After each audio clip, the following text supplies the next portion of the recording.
Well, hello, thank you for joining me today again on the Church History Trail. And we're continuing here in a busy RATHFRILAND town, as you can see. And the reason why we're here in this part is for this old building. So this is Castle Street leading to Castle Hill, and of course I've done a wee video on Castle Street and Castle Hill earlier, showing you the castle, or at least the outer wall of the castle. But this building here has a great significance to the Rockies, believe it or believe it not, British Columbia, and then the wee town of RATHFRILAND. So a bit of history here, as you shall see. So the first thing I want to show you is this here. It says Stephen Kirkpatrick and Company, established 1881. But it's these two plaques here that I want to show you.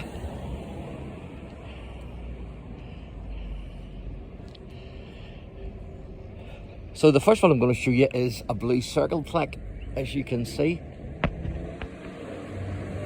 And it says, in honour of Catherine SCHUBERT, née O'Hare, who undertook the hazardous overlander expedition across the Rockies in 1862.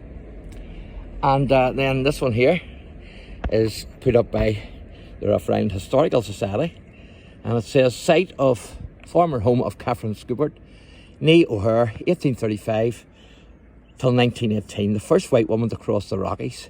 Catherine, assisted by First Nation women, gave birth to the first white baby in British Columbia. So isn't that amazing?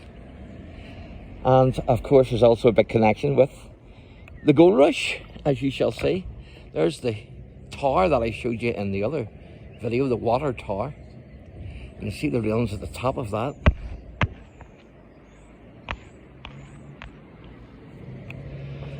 But this is Journey Fantastic. And that's commemorating Catherine's journey. You can see the map there of it. And that's Catherine herself, Catherine O'Hare SCHUBERT, 1836 to 1918.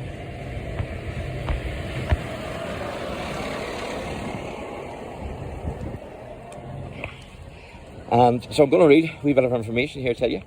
It says, Catherine O'Hare SCHUBERT.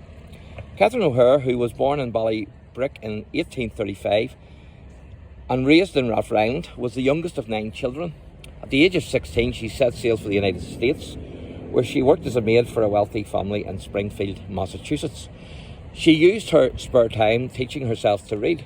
Catherine's life in North America was full of hard work and adventure. When she was 19, she met a German carpenter named Augustus Schubert, who is this gentleman here, as you can see. And then it says they married in 1855 and moved to St. Paul's, Minnesota, on the Mississippi River. Catherine opened a grocery store while Augustus worked as a carpenter. A son, Gus, who was born in 1856, followed by their daughter, Mary Jane, in 1858, and another son, Jimmy, in 1860.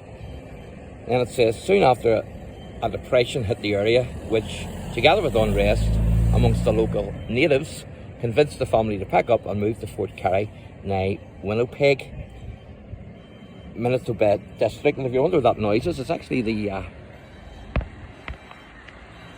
firemen. They're just coming back from a call to the station.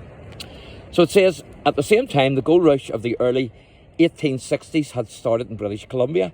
Miners discovered gold dust and nuggets in the lower Fraser Valley in the Caribou area of British Columbia. In 1862, 150 men arrived by paddle steamer at Fort Carey, determined to follow the overland route to the Caribou to seek their fortunes. Catherine and her family joined the overlanders. Catherine, the only woman in the group, was pregnant with her 4th child. The group struggled terribly across the Canadian prairies. When they reached the Rockies, they were forced to walk. After many hardships, the SCHUBERTs finally arrived in British Columbia. Catherine went into labour on a raft on the Thompson River, giving birth to a daughter on the snow-clad riverbank. She was assisted by the local native women. Rose Anna became the first Caucasian child to be born in British Columbia.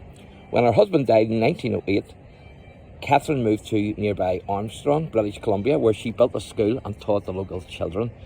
Although never able to return to Ireland, she never forgot her family back home and often sent letters and gifts of money. She died on the 18th of July, 1918.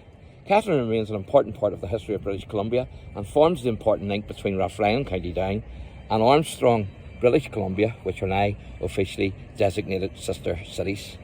And there she is, Catherine O'Hare Schubert. Isn't that amazing? Absolutely amazing. So I'll give you another wee view of it.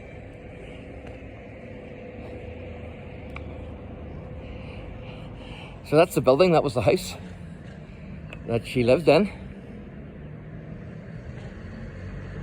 No roof on it now. And that's the memorial, which is in front of the water tower. And then you've got the two blue plaques. So thanks for watching, and God bless.